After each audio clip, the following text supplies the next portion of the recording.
by the way you move, baby.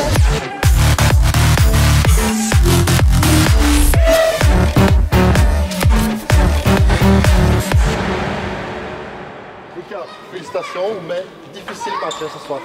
Oui, merci d'abord, mais oui, difficile match. Je pense que ça a été dû aussi à l'adversaire.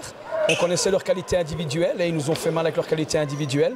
Donc voilà, ils ont commencé le match avec beaucoup de confiance, ils ont mis 2-0, on est resté calme, on a su inverser la tendance, mais on a vu aussi qu'ils avaient beaucoup de qualité morale parce qu'à 5-2, on aurait pu penser qu'ils allaient baisser les bras, ils sont revenus à 5-5 et on a dû faire aller jouer jusqu'à la fin pour pouvoir remporter ce match.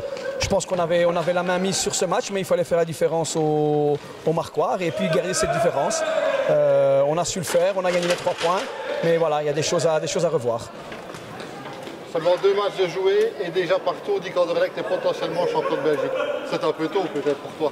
Oui, c'est très tôt pour nous. Je pense que voilà, on sait qu'on joue pour gagner le titre, on joue pour gagner la coupe, mais ce sera pas, c'est pas fait d'avant. Je pense qu'on l'a vu aujourd'hui.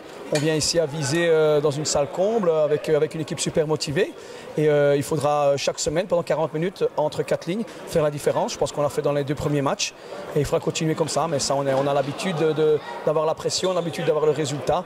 On doit jouer pendant 40 minutes quel que soit le score. Donc voilà, on a travaillé, on a encore du travail, on a quelques blessés. Je pense que la trêve de l'équipe nationale arrive à point nommé pour pouvoir récupérer nos blessés et pouvoir travailler un peu les derniers automatismes. On dit que Visé est le petit pousset de la DA. Ce soir, il a prouvé le contraire. Oui, bien sûr. Je pense qu'il faut remettre aussi les mérites à Visé. Je pense que le spectateur qui est venu voir aujourd'hui avait un beau match de futsal avec 2 équipes qui voulaient gagner. Visé doit aussi pouvoir apprendre un peu les rouages de la D1. Voilà, ils ont fait 2 matchs. Je pense qu'ils ont encaissé 17 goals. C'est peut-être un peu beaucoup, mais ils en ont marqué 10. Donc voilà, je pense que quand ils auront un peu réglé leur jeu défensif, je pense que c'est une équipe qui peut embêter pas mal de monde. Donc je ne les mettrai pas comme le petit pousset. Je pense que c'est une équipe qui doit s'habituer au rythme de la D1. Et plus vite ils le feront, mieux ce sera pour eux pour prendre des points. Voir une salle comble comme ce soir, c'est du plaisir. Le futsal n'est pas mort. Ça me fait très plaisir, surtout dans la région de Liège. Ça manquait depuis quelques années, une équipe en division 1 à Liège. Je pense que c'est une région qui vit le futsal. J'ai eu la chance d'y jouer aussi dans l'époque de l'ONU. C'est une région où les supporters sont assez fervents, aiment le futsal.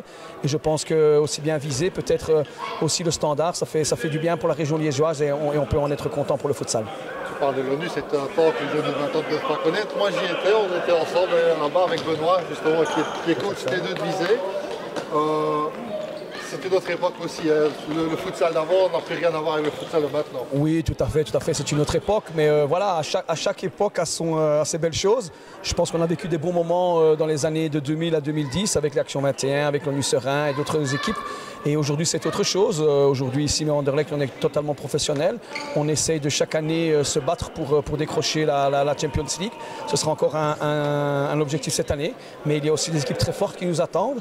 Et voilà, donc en même temps qu'on joue sur le registre du championnat, on doit aussi penser à notre Champions League. Donc voilà, ce sont des époques différentes, mais de très belles époques qu'on a vécues, et surtout dans la région liégeoise. Tu parles ça de la Champions League, je voulais te féliciter aussi pour ton parcours européen qui était un exemple pour le futsal belge.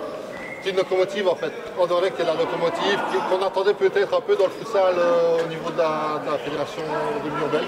Oui, tout à fait, on a une responsabilité par rapport à ça. On doit être la locomotive, on doit être l'exemple. Je pense que voilà, l'année dernière on a fait une superbe saison, on est arrivé au Final Four. On va essayer de rééditer ça, ce ne sera pas facile parce que les équipes qui sont là maintenant nous attendent aussi. Mais voilà, on essaie de montrer l'exemple, on essaie de tirer le futsal belge vers le haut. On voit qu'il y a dans quelques endroits où ça bouge bien. Je pense que le futsal en Belgique n'est pas mort. Il faut aussi de l'investissement en temps, de l'investissement financier. Et voilà, je pense que petit pas par petit pas, le futsal a encore des beaux jours. On espère que la fédération va aussi mettre les moyens derrière ça pour pouvoir aider les clubs à grandir parce qu'au bout du compte, le futsal c'est un très beau sport. C'est un sport qui procure beaucoup d'émotions, on l'a vu encore aujourd'hui. Donc voilà, on ne demande qu'à grandir pour faire de notre sport le plus beau sport en Belgique. Merci Lucas. Merci à toi.